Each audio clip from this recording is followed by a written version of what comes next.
Foxconn Taiwan की एक contract manufacturing company है जिसने कुछ ऐसी बातें कह दी है उसके सीईओ ने जो कि चाइना जो है चिढ़ सकता है, बुरी तरीके से बौखला सकता है और डर भी सकता है, कुछ भी हो सकता है दोस्तों। तो चलिए आगे बात करते हैं कि आखिर सीईओ ने ऐसी क्या बातें कही हैं जिससे कि ये बौखलाने की कगार पर पहुंच चुका है। चाइना को हम सब लोग जानते हैं दोस्तों, Taiwan, Europe, south Korea, USA की हेल्प एंड सपोर्ट से दुनिया की ये मैन्युफैक्चरिंग पावर बन गया। हालांकि इन लोगों ने कोई फ्री फंड की सेवा जो है चाइना को नहीं दी थी, उल्टा इसको बेवकूफ़ बनाया था, सस्ते में काम करा करके खुद खूब प्रॉफ़िट कमाया था।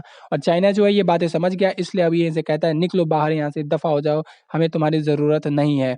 और अब ये जो है एडवांस टेक्नोलॉजी, एडवांस मैन्युफैक्चरिंग की तरफ बढ़ने की कोशिश कर रहा है, क्योंकि इसको पता है कि इसका जो मैन्युफैक्चरिंग ग्रोथ है, यूएसए को अगर बीट करना है तो इन सब चीज़ों में जाना पड़ेगा। और इकोनॉमिक प्रॉस्पेरिटी भी इसी से आती है, ना कि चीप मैन्युफैक्चरिंग से इकोनॉमिक प्रॉस्पेरिटी किसी भी देश में आती है। वरना अगर इस तरीके से आती तो बताइए, वो अपने देश में मैन्युफैक्चरिंग फैसिलिटी क्यों नहीं लगा रहा है? वो अपने देश में नहीं लगा रहा है, अपने यहाँ पे एडवांस टेक्नोलॉजी बनाएगा, आपके यहाँ पे चीप मैन्युफैक्चरिंग करेगा और जो उसका अल्टीमेटली दाम होगा वो घटा देगा और जो पैसा आपको मिलना चाहिए था आपके वर्कर्स को, वो पैसा भी वो अपने वर्कर्स को दे देगा और हमारे वर्कर्स यानी कि चाइना के वर्कर्स के पैसे जो है कटौती होगी, क्योंकि चीप मैन्युफैक्चरिंग है। तो इकोनॉमिक प्रॉस्पेरिटी तब आएगी जब एक हाई एडवांस टेक्नोलॉजी आप बनाएँगे, जो कि कोई दूसरा नहीं बना सकता। जैसे कि साउथ कोरिया, ताइवान, जापान और जर्मनी की तरह जो है भारत टेक्नोलॉजिकल मैन्युफैक्चरिंग ग्रोथ हासिल करना चाहता है, ना कि चीप मैन्युफैक्चरिंग बेस बनना चाहता है थाईलैंड, वियतनाम और मलेशिया, चाइना की तरह।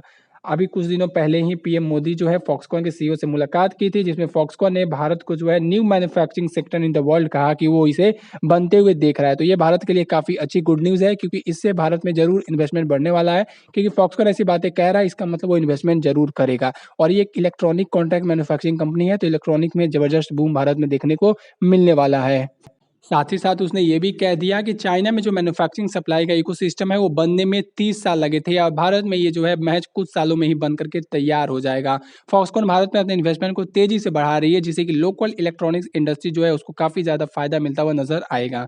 भारत के जो पीएम है फॉक्सकॉन के सीईओ से कहा था कि आईटी का मतलब होता है इंडिया और ताइवान, ये उन्होंने ऐसे ही कह दिया होगा ताकि जो कंपनी है वो खुश हो जाए और अपनापन महसूस हो, इसलिए उन्होंने कह दिया था इंडिया और ताइवान।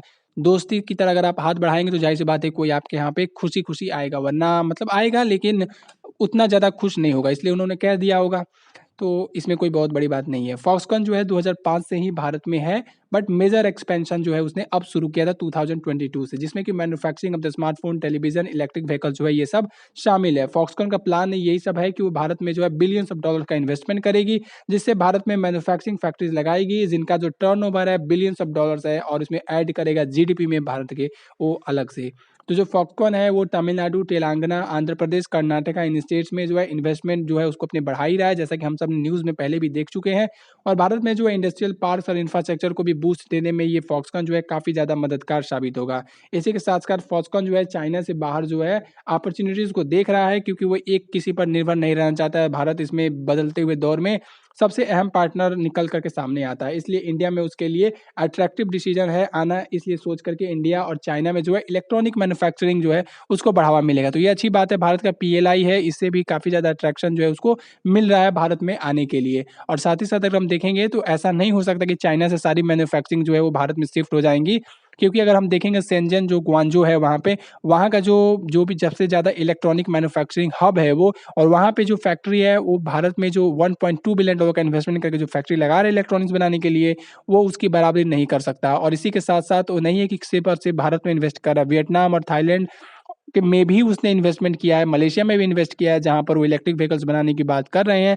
तो कोई भी दावा कर सकता है, ऐसा नहीं है कि भारत कह देगा कि अब नेक्स्ट हम हैं इलेक्ट्रॉनिक मैन्युफैक्चरिंग, अब ऐसा कुछ नज़र नहीं आएगा, क्योंकि जो है चाइना इतनी आसानी से ये कुर्सी छोड़ने वाला नहीं है। अभी भी वो फॉक्सकॉन के लिए मेजर प्रोडक्शन सप्लाई जो है बना रहेगा उसका शेंज़न जो है, क्योंकि जो है अभी अब चाइना बहुत आगे निकल चुका है भारत से और भारत को आगे निकलने के लिए अभी काफ़ी ज़्यादा आगे जाने की ज़रूरत है। तो हम ऐसा नहीं कह सकते कि हम अब नेक्स्ट मैन्युफैक्चरिंग हब बनने वाले हैं, बट जो ठीक है, अच्छी बात है कि फॉक्सकॉन भारत में आ रहा है, बट इसी के साथ-साथ वो अपने डाइवर्सिफ़ाई कर रहा है सप्लाई चेन को, इसलिए भारत को भी इस्तेमाल कर रहा है पीएलआई के कारण।